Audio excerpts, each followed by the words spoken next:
Hello, I'm Paul Kilday. I'm Artistic Director of Musica Viva Australia. I'm on Wurundjeri country. Welcome to the 2023 season.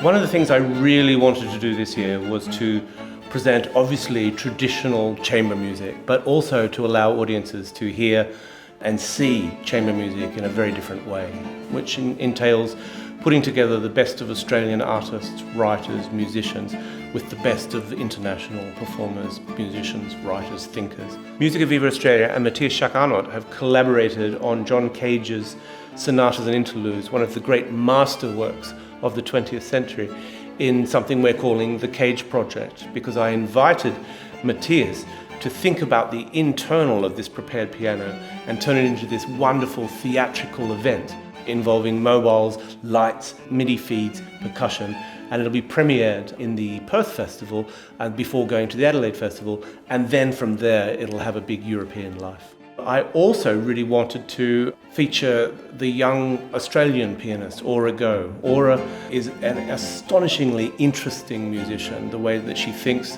the way that she plays, her imagination and her bravery. And she is in fact going to be performing an adaptation of a book I wrote about the piano on which Chopin wrote and completed a number of major works, including the 24 Preludes.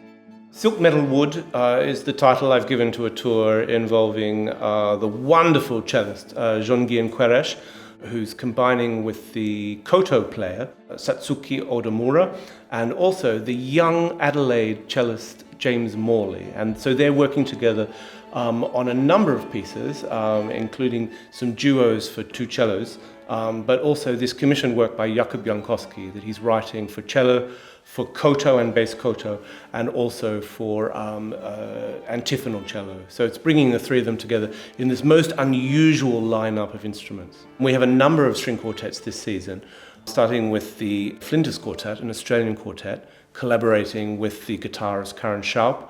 We then have later in the year the Vision String Quartet, a really young, interesting group that plays everything from memory. Garrick Olsen, who came to us in February, March in 2020, loved his experience here, and I loved his concert and music making so much that I asked him if he'd come back, and this time I want him to perform the music that he's very well known for, which is Chopin, but he also wants to take on these monumental pieces, the Liszt B minor sonata and the Barber piano sonata. Debussy said that he wanted to be buried among the birds and the trees, and that's the title of one of our tours with the great flute player Adam Walker, who's bringing two of his great friends, Tom Ridout, the astonishingly young and brilliant viola player, and Anneline Lennertz, who's the solo harp player from the Vienna Philharmonic. And they're of course going to play works by Debussy, including the trio, but also some fantastic solo works. For Noah Wildschut, a captivating, amazingly talented young Dutch violinist, and her co-artist, the German pianist Elizabeth Braus, I've asked the Australian composer May Lyon to write a work for them. And that's going to be just this wonderful feature of the end of the season. We're excited to bring back Viva Edge and Sydney Morning Masters. Also, for the first time in 4 years, the Melbourne International Chamber Music Competition is returning.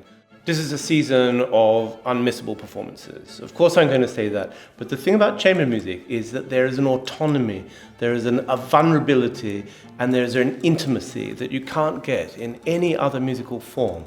Join us in 2023. It'll be a pleasure and a privilege to welcome you back into concert halls throughout the country.